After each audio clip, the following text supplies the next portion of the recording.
Hi friends, Swapna Khushboo चॅनलमध्ये तुम्हा सर्वांचे स्वागत आहे. फ्रेंड्स, आजच्या व्हिडिओमध्ये आज आपण बौद्धावतार ही कथा ऐकून घेणार आहोत. त्याआधी तुम्ही जर चॅनलवर नवीन असाल तर चॅनलला सबस्क्राईब करा. ही कथा वैशंपायन ऋषींनी जन्मेजयाला सांगितली.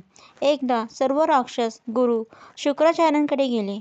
पृथ्वीचे व स्वर्गाचे राज्य जिंकण्यासाठी काय करावे असे ते विचारू लागले. तेव्हा राक्षसांचे वास्तव्य पाताळात होते. गुरु शुक्राचार्यांनी सांगितले की 1,00,000 यज्ञ केले असता देवेंद्राच्या राज्याची प्राप्ती होते. त्यानुसार राक्षसांनी ऋषींना बोलावून यज्ञ आरंभ करण्यास सांगितले. त्यासाठी लागणारे प्राणी सामग्री आणून घेतली. यज्ञाला आरंभ झाला. ही वार्ता नारदाने देवेंद्राला सांगितली. आता आपले राज्य जाणार या भीतीने देवेंद्र सर्व देवांना घेऊन श्रीहरीकडे गेले व मदतीची याचना करू लागले.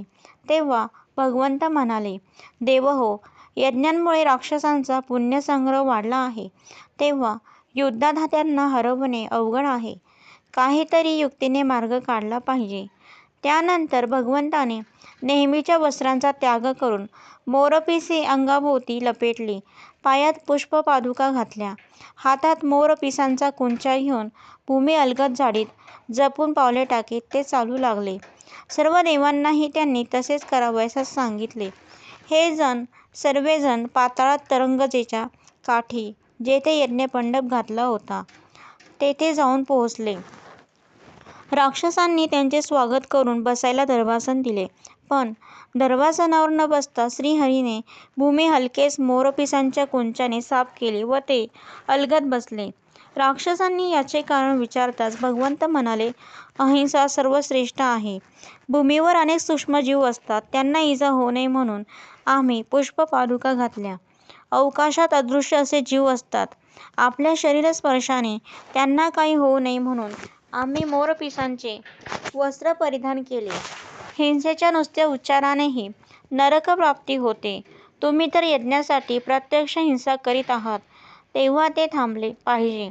यावर राक्षसांनी आपणास गुरु शुक्राचार्यांनी 1,00,000 यज्ञ केल्यावर स्वर्गाचे राज्य मिळेल असे सांगितल्याचे सांगितले. हे ऐकून भगवंत म्हणाले, तुम्ही शुक्राचार्यावर भलताच विश्वास ठेवून तुमचा कुळधर्म कुळाचार सोडता आहात. तुम्ही महापराक्रमी राक्षस आहात. युद्ध करून राज्य जिंकणे हे तुम्हाला अवघड नाही. हे बोलणे राक्षसांना पटले व त्यांनी यज्ञ थांबविला. अशा प्रकारे फक्त युक्तीचे बोलून बुद्धिसामर्थ्याने भगवंतांनी देवावरचे संकट निवारण केले. म्हणून या अवतारास बौद्धावतार असे म्हणतात. तर फ्रेंड, अशा प्रकारे बौद्धावतार ही कथा समाप्त होत आहे. तुम्हाला जर माझा व्हिडिओ आवडला असेल तर लाईक करा, शेअर करा, सबस्क्राईब करा. पुन्हा भेटू एका नवीन व्हिडिओसह. तोपर्यंत बाय.